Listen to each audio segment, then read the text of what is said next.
እኔ አይነ ስውር ነኝ እስከ መቃብር። ከመቃብር በኋላ ግን ሙሽራዬ ሲመጣ ክርስቶስ ሲመጣ ብርሃን ይተከልልኝና ከነ ገብርኤል ከነ ሚካኤል ከመላእክት ጋር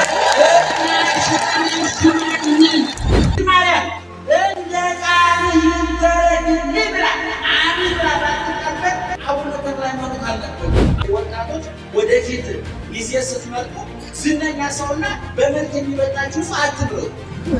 በሬዲዮ በቴሌቪዥን በቲክቶክ በዩቲዩብ የሚጠራ የጥሮሽ አይነቶች እውነቱን ለመናገር የእነሱ ተስፋ ኑሯል ብሎ የእኛን ተስፋ ያጨልማል። መውለድ ከእንስሳት ጋር እንጂ የሚያመሳስለን ከመላእክት ጋር አይደለም። እየተንዘላዘለ እያመሸ ማታ የሚገባውበት እንኳን ለክርስቶስ ለገብረ ክርስቶስ ምሳሌ ነው። አብርሃም መጽሐፍ አልጻፈም፣ ተማረም ተብሎ አልተጻፈለትም። በራሱ መጽሐፍ ነው ይጠቀሳል። እኔ ለዛውን አይደለም የሚገሙት አልኳል። ክርስቶስ ምን ይባላል?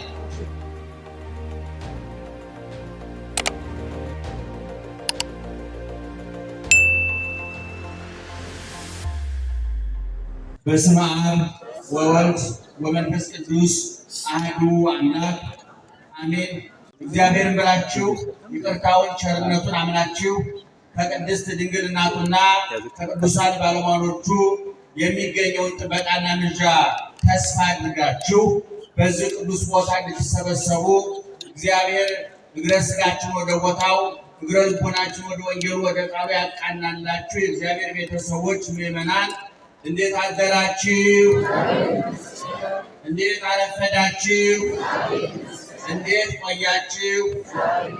በየጊዜው በየቦታው በየምክንያቱ መስማት በምንችለው መጠን የሚያስተምረን መኖር በምንችለው መጠን የሚነግረን ትናንት የነበረ ዛሬ ያለ ነገ ከነገ ወዲያ ከመካከላችን እንደማይለይ አፋችንን ሞልተን የመሰከርንለት የምንመሰክርለት ልባችንን ሞልተን ያመንነውና የምናምነው የአባቶቻችን አምላክ ልዑለ ባሕርይ እግዚአብሔር እስከ ዛሬ ስላደረገው በጎ ነገር ወደፊትም ስላዘጋጀልን መልካም ነገር ሁሉ ሕያው ቅዱስና ዘላለማዊ ስሙ ይክበር ይመስገን፣ ይክበር ይመስገን፣ ይክበር ይመስገን።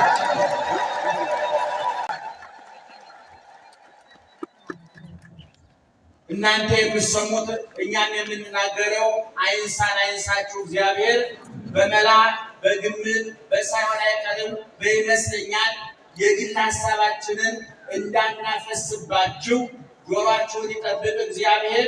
አንደበታችንን የሚቆጣጠር መንፈስ ቅዱስ ዘወቱ መራት መራዊ ውእቱ ዋርኩሰ ለመራዊ ዘይቀውም ወይሰምዖ ፍስሐ ይትፌሳህ በእንተ ቃለ መራዊ ወመራን ያጭ እንጂ ያገባል። ሙሽሪት ያለችው እሱ ሙሽራ ነው። የሙሽራው ሚዜ አልከ መራዊ ኅሩየ መራዊ አማጭ ረማጭ ግልገል ሙሽራ ወይም ሚዜ ማለት ነው በዘመኑ ቋንቋ። ሚዜ ግን የሙሽሪትንና የሙሽራውን ቃል በመስማት ይደሰታል። የዮሐንስ ወንጌል ምዕራፍ 3 ቁጥር 29 ላይ ያለ እጥር ምጥን ስብስብ ያለ ብዙ የጠለቀ ምስጢር የረቀቀ ሐሳብ የተሸከመ እግዚአብሔር በዮሐንስ በኩል አድሮ ያስተማረን የእግዚአብሔር ቃል ነው። ይህን ጥቅስ የመረጥኩበት ምክንያት ሁለት ነው። አንደኛው ይሄ ወቅት ዘመነ መራዊ ይባላል።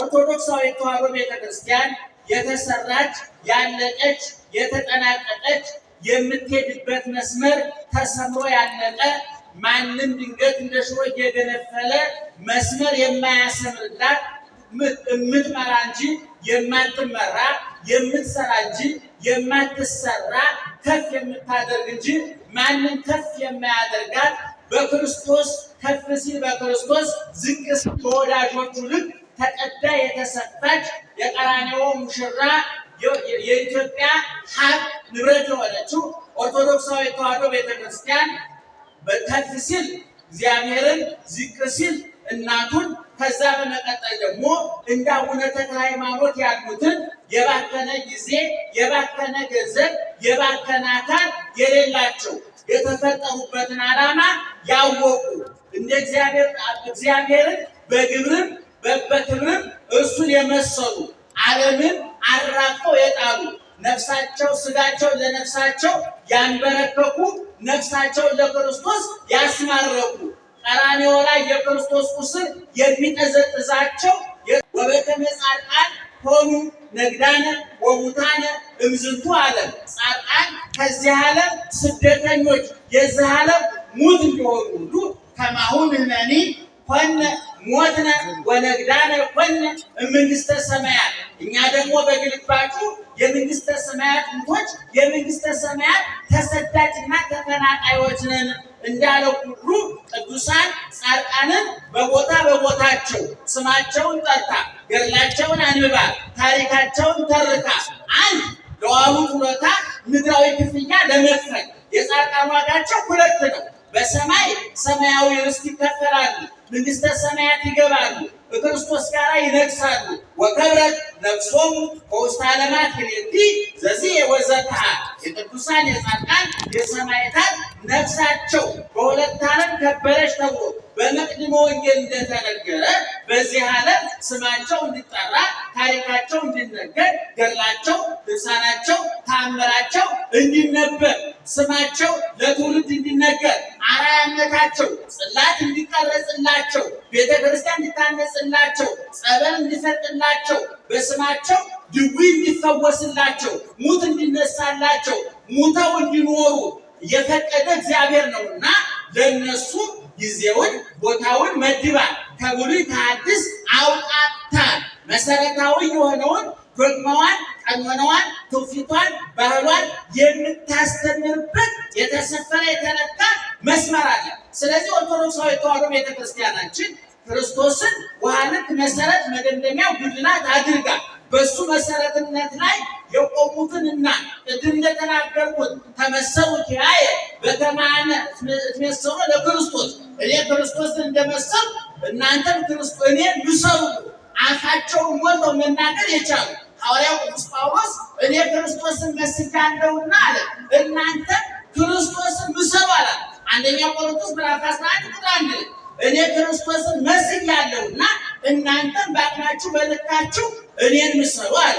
ያዕቆብ ደግሞ ወናሁን አስተበጽሖሙ ለእለ ተአገሡ ወሰማዕክሙ ትዕግሥቶ ለኢዮብ ዘከመ ፈጸመ ሎቱ እግዚአብሔር ስለቱ እነሆ እግዚአብሔር የታገሱትን ትዕግስተኞችን ትዕግስትን ገንዘብ ያደረጉትን ብፁዓን እንላቸዋለን። ምክንያቱም ኢዮብ ዘከመ ፈጸመ ሎቱ እግዚአብሔር የኢዮብን የታጋሹን የኢዮብን ልመና እንዴት እንደሰማው ታውቃላችሁ።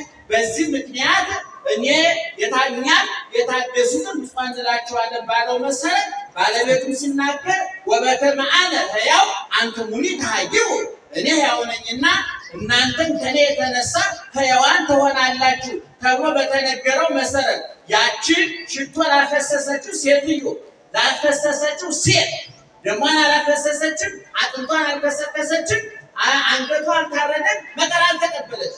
ኢየሱስ ክርስቶስ ኃጢአተኝነቷን በማመኗ ስህተቷን በማመኗ ርኩሰቷን በቅድስና ርኩሰቷን በንጽህና በመተካቷ አቅሟን ልቧን አውቃ ሽቶዋን ብልቃጧን ልቧን አብራ እንደከፈተች ሽቶዋን እንባዋን አብራ እንዳፈሰሰች በፀጉሯ እግሩን በጠረገች ጊዜ የወንጌል በተሰበከበት ቦታ ሁሉ ስሟ ይነገርላታል ተብሎ በተነገረው መሰረት የጻድቃንን ስም እንጠራለን፣ የቅዱሳንን ስም እንጠራለን። ምክንያቱም ስማቸው የስራቸው ውጤት ስለሆነ የገድላቸው ውጤት ስለሆነ አቡነ ተክለ ሃይማኖት ዛሬ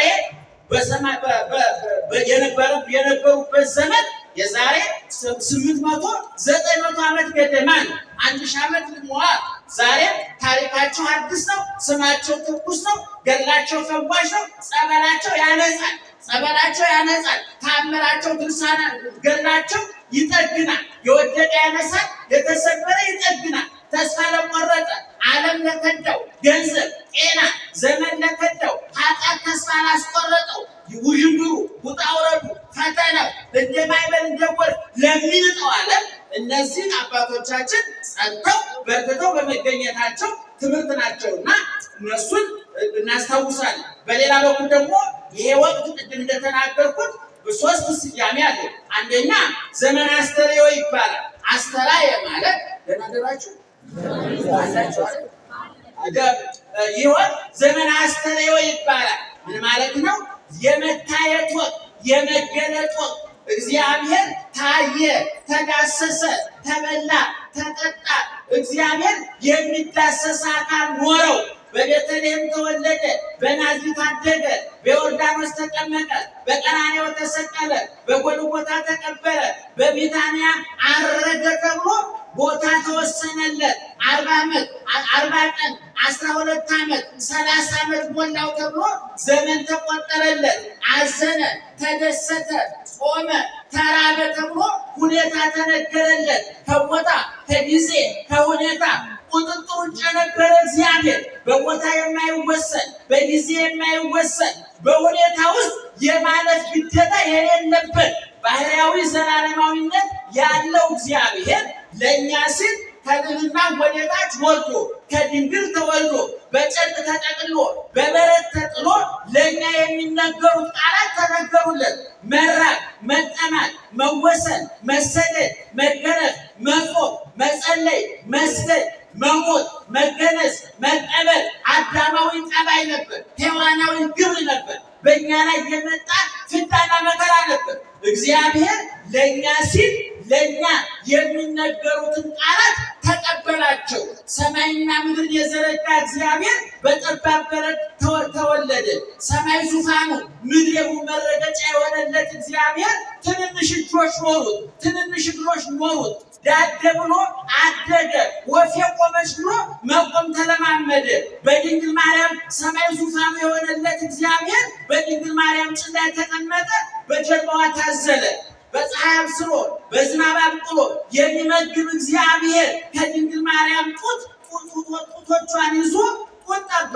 ድንግል ማርያም ሰማይን ምድርን የማይወስኑትን እግዚአብሔርን በማህፀኗ ወሰነችው። በጭኖ ላይ አስቀምጣ ጉንጮቹን ራሱን እየዳሰሰች ጉንጮቹን እየሳመች አይኑን እያየች በከንፈሩ ጡቶቿን ይዞ ወተት ጠባ እግዚአብሔር። ይሄ ለማንኛውም ሕፃን አይገርምም፣ ለእግዚአብሔር ግን ድንቅ ነው፣ ታምር ነው። ይሄ ይደነቃል እንጂ አይተረክም፣ ይረቀቅበታል እንጂ አይራቀቁበትም፣ ይመረመሩበታል እንጂ አይመረመርም። ይመራል። ይህ በልብ ልታጠኑልን ይገባል። ኦርቶዶክሳዊ ተዋሕዶ ቤተክርስቲያን ተዋህዶ የሚለው ምትክ የሌለው ይህን ለማብራራት ሌሎችን ግሶች ልናስገባበት የማንችለው የምናምነው እንጂ የማንመረምረው የምንረቅበት እንጂ የማንራቀቅበት የምንመረምርበት እንጂ የማንመራመርበት ከኛ ሕሊና ከኛ አቅም በላይ የሆነ እመኑት እንጂ ይግባችሁ ያልተባለ። እኔ ብዙ ሰው መጽሐፍ ቅዱስ አልገባኝም ብሎ ሲጨነቅ ለምን ይገባል? ምን ያደርግላል? አባቶቻችን ገባቸው ማለት ኖሩት ማለት ነው። እነ ኢየሩሳሌም ቂርቆስ እኮ የሐዲስ ኪዳን መጽሐፍ አረበጥሩ መጽሐፍ ቅዱስ የዛ አይነት ቅድ ሳይኖረው ነው ቅዱሳን የሆኑት። አብርሃም መጽሐፍ አልጻፈም፣ ተማረም ተብሎ አልተጻፈለትም። ራሱ መጽሐፍ ነው፣ ይጠቀሳል። ሳራ መጽሐፍ ናት፣ ትጠቀሳለች። ርብቃ፣ ይስሐቅ መጽሐፍት ናቸው። ስለዚህ እንደዚህ አይነቶቹን ዓለምን አራግፈው የተዉትን እኛን ያሳፈረንን ዓለም ያሳፈሩትን እኛን ያንበረከከንን ዓለም ያንበረከኩትን ቅዱሳን ቤተክርስቲያን ታከብራለች። ስለዚህ የወቅት ምን ይባላል ብያቸዋለሁ? ዘመነ አስተርእዮ ይባላል። ሁለተኛው ደግሞ ዘመነ መርዓዊ ይባላል። ምን ይባላል? ሲጮህ ብለው አረ ድገሙት። ዘመነ መርዓዊ ተመርዓወ ተሞሸረ ማለት ነው። መርዓዊ ማለት የወንዱ ሙሽራ ነው። መርዓት ማለት ደግሞ ሴቷ ሙሽራ ናት። ኢየሱስ ክርስቶስ ሙሽራ ይባላል። የት ነው የተሞሸረው? በመጀመሪያ በድንግል ማርያም ማህፀን። ማንና ማን ለመሞሸር ስንት ሰው ያስፈልጋል? ለመሞሸር ስንት ሰው ያስፈልጋል? ምንና ምን? ወንድና ሴት። ወንድና ሴት ቢጋቡት ዘመዳሞች ናቸው ወይ? አይደሉም። በደንብ አጥኑ ምእመናን። ኢየሱስ ክርስቶስ ሙሽራችን ነው። የት ነው የተሞሸረው ሲባል በድንግል ማርያም ማህፀን ማንና ማን ተሞሸሩ? ረቂቅ መለኮትና ግዙፍ ሥጋ፣ ሕያው መለኮትና ሟች ሥጋ፣ ዘላለማዊ መለኮትና ጊዜያዊ ሥጋ፣ የማይወሰን መለኮትና ውሱን ሥጋ፣ ምድርና ሰማይ የማይወስኑት መለኮትና በቦታ በጊዜ በሁኔታ የሚወሰነው ሥጋ ተዋሃዱ። ዘመን ለዘመን ይጋባሉ? አይጋባም። ባይድ ለባይድ ተጋብቶ የሚወለዱት ልጆች ግን ባይድ ናቸው ወይ? አይደሉም። መለኮት ባይድ ነው፣ ሥጋ ባይድ ነው። በዘር ቢቆጠር የመለኮትና የሥጋን ዘር የሚያገናኘው ነገር የለም። በድንግል ማርያም ማህፀን ግን ባይድ መለኮትና ባይድ ሥጋ ተዋህደው ዘመዳችን በለቢሰ ሥጋ ሆነነ ዘመደ፣ የእኛ ዘመድ የሆነ አካላችንን የነሳ ነፍሳችንን የነሳ የበላ ነው የጠጣ ነው በቁስሉ የተፈወስንበት መራራ ጠጥቶ ጣፋጭ አጠጣን ተራብቶ ያለበሰን በጦር ተወግቶ ከተወጋንበት የኃጢአት ጦር የገላገለን የተዘጋውን ገነት ያጣነውን ልጅነት የተዋረድንበትን ፍዳና መከራ በደሙ በቁስሉ ያነጻው ኢየሱስ ክርስቶስ ተወለደ። ስለዚህ ክርስቶስ ምን ይባላል? ሙሽራ ይባላል። ማንና ማን ተሞሸረባችሁ? ድገሙ። ማንና ማን ተሞሸረባችሁ? ድገሙ። ማንና ማን ደግሞ ተሞሸረ? አይደለም። እኔ ለታውን አይደለም ድገሙት ያልኳል። ክርስቶስ ምን ይባላል? ድገሙ። ሙሽራ ለመባል ምን ያስፈልጋል?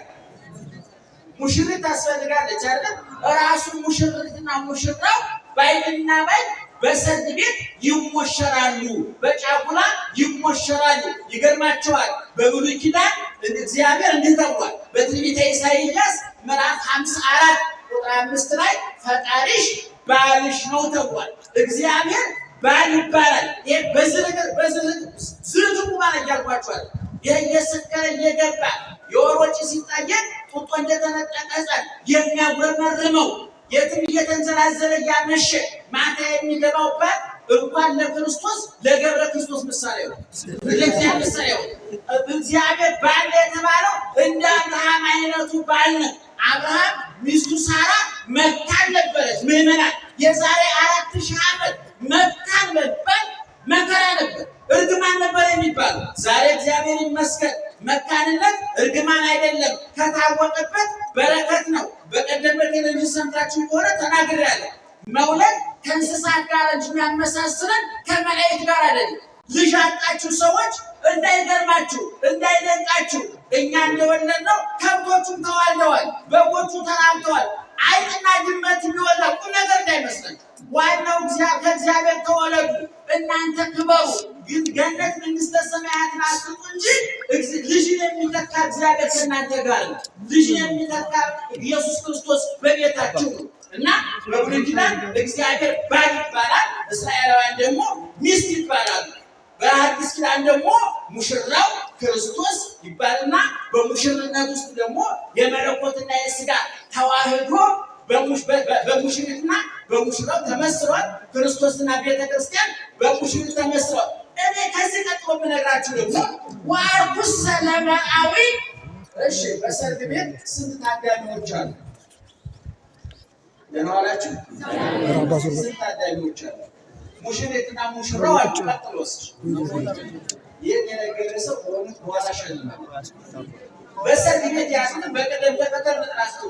ዋናው የሰርግ ዋና ተዋናይ ማን ነው? አቤት ሙሽራው። አንድ ሰርግ የሚያሰኘው የማን መኖር ነው?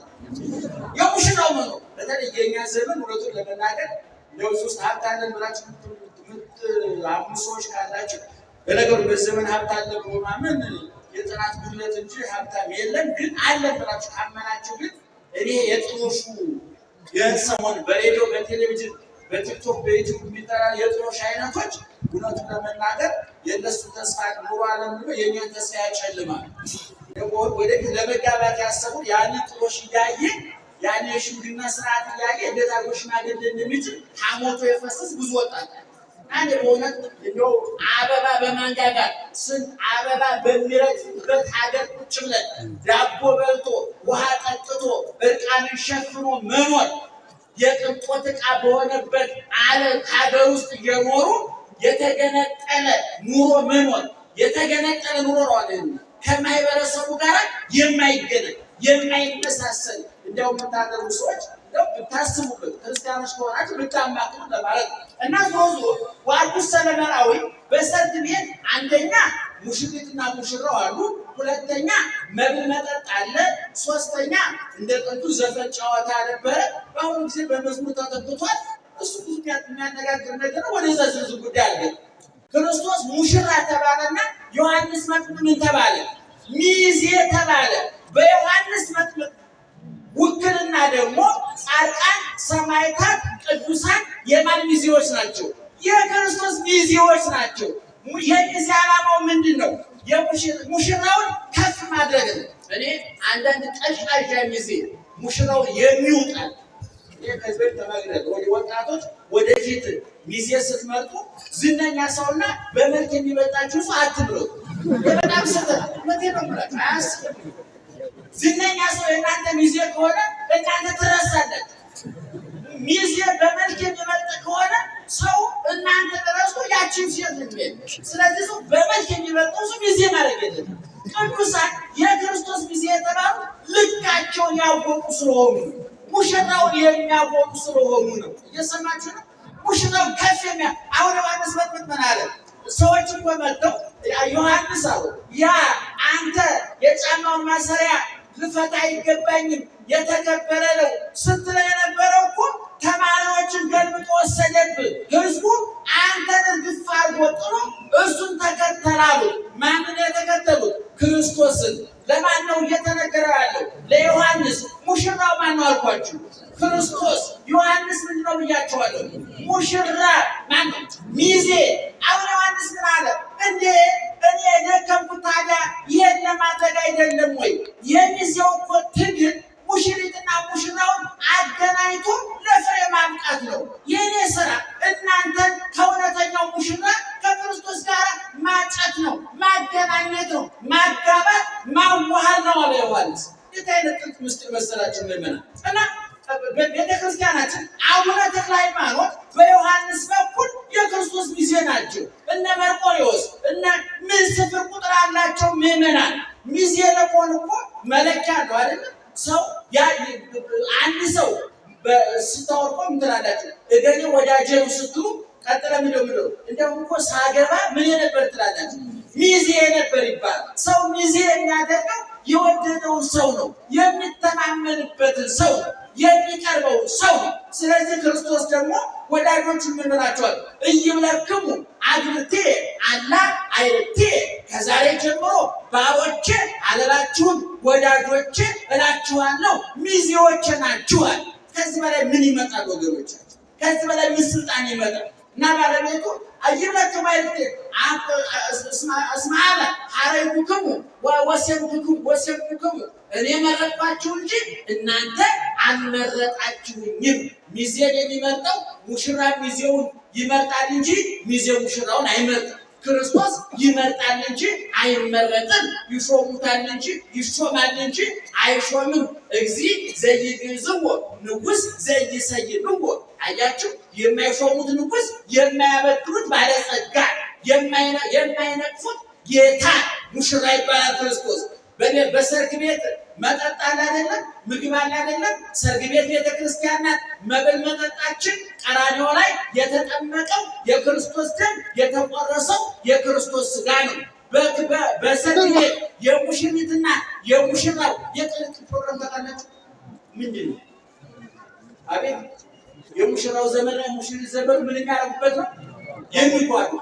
አንዳንድ ጊዜ የሙሽራና የሙሽሪት ዘመኖች መቀላቀል አለ። የማይቀላቀለው ይገርማል። ብቻ በልተው ብቻ የሚሆኑ ልባቸው አፋቸውን ከፍተው በልተው ልባቸውን የማይከፍ የጥላቻ ሰዎች። አንዳንድ ጊዜ የሙሽሪት እና የሙሽራው እናትና አባት የትዳሩ የቦርድ ሊቀመንበር መሆን ይቃጣቸው፣ ከዳሩ በኋላ ፈላጭ ቆራጭ መሆን ይቃጣቸው። ይሄ ሰው እናትና አባቱን ይተዋል፣ ማንን ይከተላል? ሚስቱን ይከተላል። እና ቅንቅን የሚባላል። የኛ ደግሞ የሙሽሪትና የሙሽራው ቤተሰቦች ሰማያዊ መላእክት ናቸው።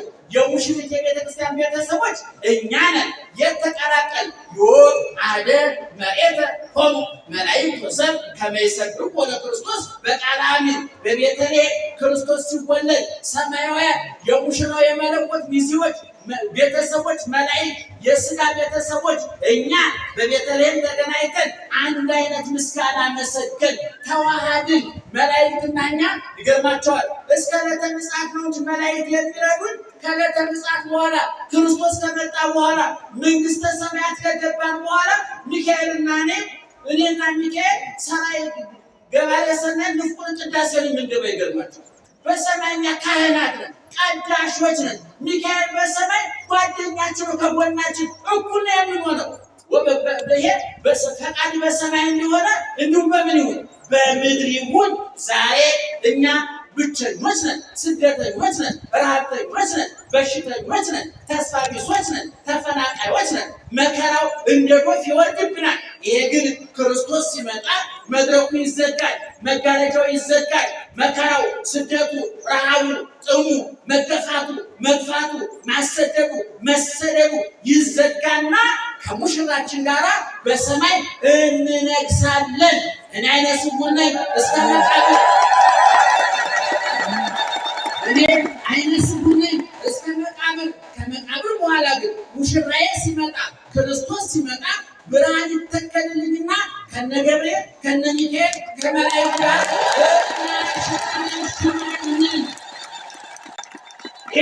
ከእኛ ተክለ ሃይማኖት የምንማረው ይህንን ነው።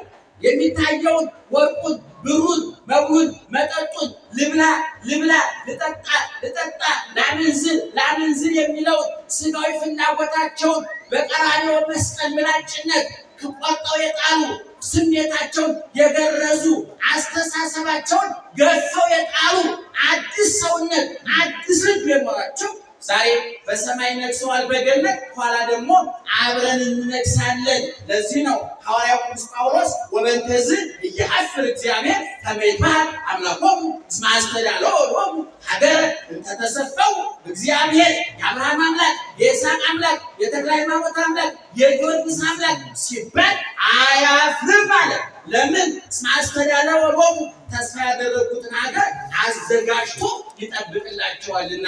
መንግስትህ በሉ ስምህ ይቀደስ ብሎስ ጮክ ብላችሁ የቻይና መንግስት፣ የአሜሪካ መንግስት፣ የራሽያ መንግስት፣ የእስራኤል መንግስት ለኢኮኖሚ ይምጡልን፣ ለጥቅም ግን የእግዚአብሔር መንግስት ይምጣል። መሳሪያ ይምጡ፣ በኢኮኖሚ ይምጡ፣ በሳይንስና በቴክኖሎጂ ያግዙ፣ ይደግፉት። ለሰማያዊ ቤታችን፣ ለሰከነ ህይወታችን፣ ለሰማያዊ ተስፋችን ግን የማን መንግስት ይምጣ? የእግዚአብሔር መንግስት ይምጣ። ስለዚህ ምዕመናን እንደው አንዳንድ የተዛቡ አመለካከቶች እናያለን።